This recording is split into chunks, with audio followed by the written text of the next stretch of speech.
Hey everyone, and welcome back to the Deep Dive. This time we're really digging into training evaluation. Ooh, exciting. Right. We've all taken courses or training programs, but how do we know if they actually work? Well, Yeah, good point. we've got excerpts from a chapter all about evaluating course-level training. Nice. And the cool thing is, these insights can help whether you're designing training Okay. or just trying to get the most out of the ones you take. Yeah, that makes sense. That's a good point. Our source really emphasizes how important it is to evaluate training, to make sure it's actually effective and achieving its goals. Like you're putting all this effort in, you want to make sure it's worth it. Exactly. It's like, why even bother with training Right. if we don't know if it's making a difference? So how do we even start evaluating? Well, Our source talks about something called formative evaluation. yes, formative evaluation is a great place to start. What was that exactly? So formative evaluation happens during the training development process. It's all about gathering feedback and making improvements along the way. Okay, so kind of like getting feedback on a rough draft of a paper. Yeah. Or think of it like a chef tasting the soup while they're cooking.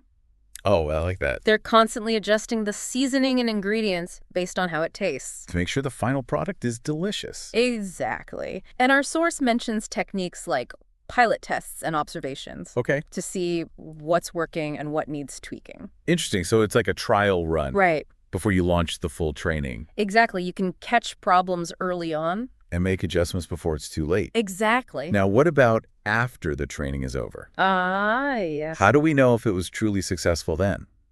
Well, that's where summative evaluation comes in. Summative evaluation. Okay. This happens after the training is complete, Gotcha. and it's all about assessing the overall effectiveness. Did the training achieve its objectives? Did people actually learn and change their behavior? So it's like the final exam or the performance review after the big game. Exactly. Okay, so formative is during, summative is after. You got it. And our source provides some good examples of summative evaluation methods. Like what? Well, like end-of-course exams, performance reviews, things like that, Okay, those make sense. to see if the training actually led to lasting changes. Lasting changes, that's the key. Right. Absolutely. So it's not just about what people learned in the moment, but whether they can apply it later on. That's the goal. Now, our source also mentions Kirkpatrick's 4 levels. Oh, yes, a classic. What is that? Like some secret formula for evaluation? It's a well-known model for evaluating training that many organizations use. Okay. It goes beyond just asking, did people like the training? And digs deeper into its impact. Ooh, I like where this is going. Deeper impact. Right. Give us the details. Okay, so Kirkpatrick's 4 levels are reaction, learning, behavior, and results. 4 levels. And each level builds upon the one before it. Okay, break it down for us. All right, so first we have reaction. Okay, reaction. Basically, how much did people enjoy the training? Did they find it engaging and relevant? So like those smiley face feedback forms you get at the end. Yeah, exactly. Those are measuring reaction. Okay, that makes sense. But of course, just because someone enjoyed a training Right. doesn't necessarily mean they learned anything. Yeah, you could have a really fun training session. Right. That's just a waste of time if no one actually gains any knowledge. Exactly. So that's where level 2 comes in, learning. Learning, okay. This level focuses on whether participants actually acquired new knowledge or skills. Gotcha. Our source suggests using pre- and post-tests Makes to sense. measure this. So like testing your knowledge before the training Yep, and then again afterward to see what you've learned. exactly. And then we move on to level 3, Level 3, all right. which is behavior. Behavior, so how they act. Right. Are people actually applying what they learned back on the job? So this is where the rubber meets the road. That's a great way to put it. It's one thing to understand a concept in a training room, Right. but it's another thing to actually put it into practice in your day-to-day work. Exactly. So how do we measure that behavior change?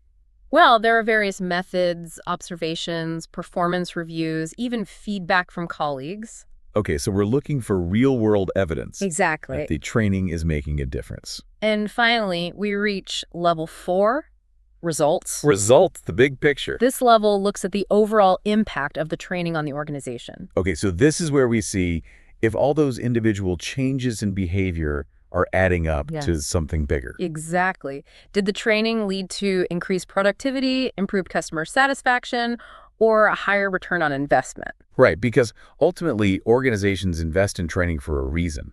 Of course. They want to see those tangible results. Absolutely. And Kirkpatrick's model helps connect those dots. So we've got reaction, learning, behavior, and results. The 4 pillars of training evaluation. But are all these levels created equal? I mean, That's a good question. does Kirkpatrick's model have any limitations?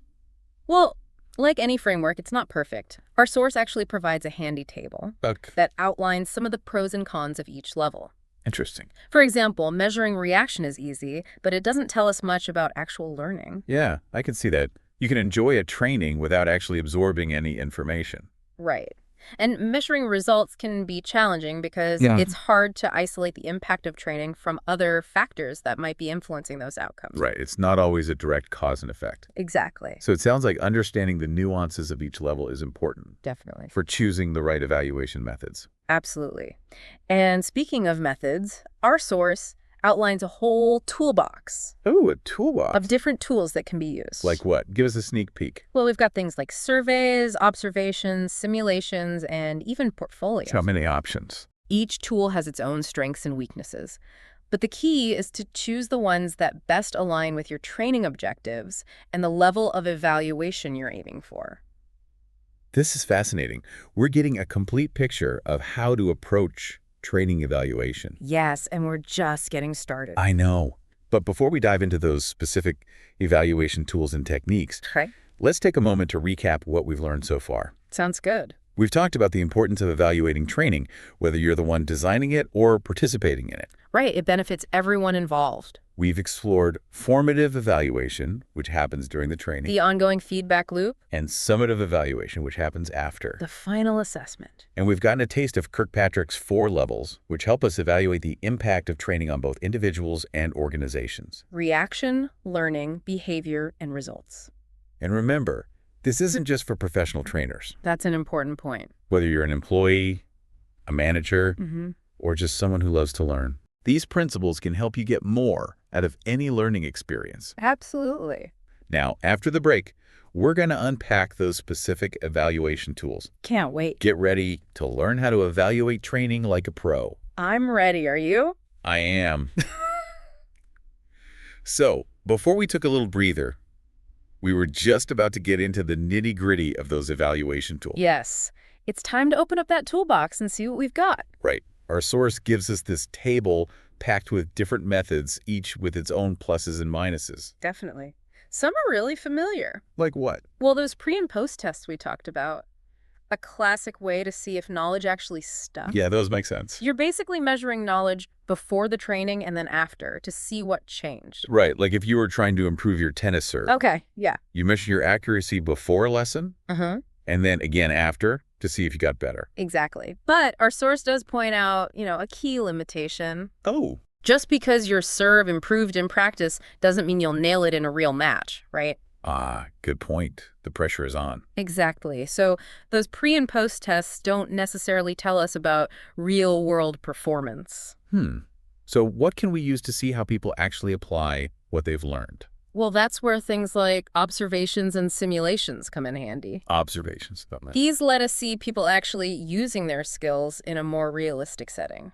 Got it. So it's like a scrimmage instead of just practicing drills. Exactly. You're getting closer to a real game situation. Now, I see surveys and questionnaires on this list, too. Yeah, those are very common. I feel like they're everywhere, but are they actually helpful? They can be, especially for getting feedback on the overall experience. Okay, so did people find the training engaging? Yeah.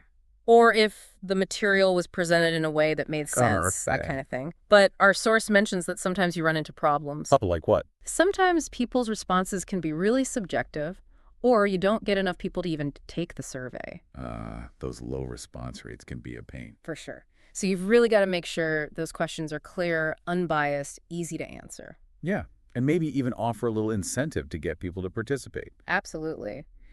Now, some other tools on the list that are kind of interesting are case studies, peer reviews, and portfolios. Okay, those sound a bit more in-depth. They are. They're particularly helpful for those harder to measure skills, critical thinking, problem solving, teamwork. Those more complex things. Right. The source points out that these tools really encourage people to apply knowledge in a deeper way. So instead of just memorizing facts, they're actually using them to solve problems. Exactly. And that's what we really want to see, right? Absolutely. Okay, so now I've got this huge toolbox of methods. A lot to choose from. But then we're stuck with all this data. How do we even make sense of it all? It can be overwhelming. Well, don't worry. Our source lays out a step-by-step process for analyzing that evaluation data and using it to make the training even better. All right, lay it on us. What's step one? First, we got to gather all that data from the different tools we used, surveys, observations, tests, the whole shebang. Okay, so compile everything. Exactly. And remember, we're not just looking at numbers and scores. Right, the quantitative stuff. Yeah, but also the qualitative stuff, like comments and observations. Both are super important pieces of the puzzle. Right, like the numbers might tell you how many baskets someone made. Yeah. But the observations could reveal why they're missing certain shots. Precisely. So once we've got all our data organized, we need to figure out what we're actually trying to measure. The key metrics. Yeah, like, are we aiming for a certain increase in knowledge or a change in behavior? Or maybe even an impact on those business results. Exactly. We got to be clear on our objectives before we even start collecting data. Otherwise, it's like wandering around in the dark. Right. You'll just end up with a bunch of data that doesn't tell you anything useful. So, data collected, metrics defined, what's next? Then it's time to compare and analyze. If we used pre- and post-tests, we're looking for a nice increase in scores. Okay, that makes sense. We also look for changes in behavior based on those observations and other data. So we're basically looking for evidence that the training actually made a difference. Exactly. But what if those results aren't what we hoped for? Good question. What then? Well, that's when things get interesting. Yeah. We put on our detective hats and look for patterns in the data. Maybe certain topics were always confusing, or one training method worked way better than another. I see. So we're digging deeper into the why behind the results. Exactly. And this is where that qualitative data, those comments and observations, can really shine. Right, because they give you more context. Exactly. They can help us understand why people are struggling with certain things or succeeding in others. So we've analyzed the data, identified areas for improvement. Now what? Now we take action. We use those insights to make the training even better. So it's like a coach reviewing game footage, noticing a pattern of missed passes, and then working with the team to improve their passing technique. Precisely. Maybe the training content needs adjusting, or the way it's delivered needs a tweak. Or maybe we need to rethink the whole approach. Exactly. The data is our guide. But of course, we can't forget about the big picture. Right. The bottom line. How do we know if the training had a positive impact on the organization as a whole? Well, that's where we figure out the return on investment, the ROI. ROI, okay. We try to see if the training led to things like increased productivity, fewer errors, maybe even a boost in sales. So it's like connecting those improved skills to more wins. Exactly. It's about demonstrating the value of the training, showing that it's not just a cost, but a real investment. Okay, that makes sense. This whole process is incredibly thorough. I'm starting to feel like I can approach training evaluations with a lot more intention now. That's great to hear. But remember, this isn't a one-and-done thing. Evaluation should be continuous. Ongoing, right? Yeah. A constant cycle of feedback and improvement. So how do we make that happen? How do we use this evaluation data to keep getting better? Well, that's a great question, and I think that's a perfect place to pick up after a quick break. Right, sounds good to me.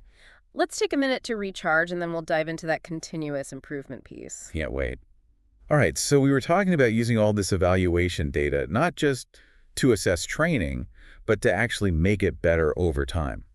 Right, it's about making those training programs the best they can be. So instead of just checking a box, we're using evaluation to drive real improvement, kind of like a basketball team that constantly analyzes their games to find weaknesses and adjust their strategies. That's a great analogy. And our source breaks this whole continuous improvement thing into a few key areas. Okay, like what?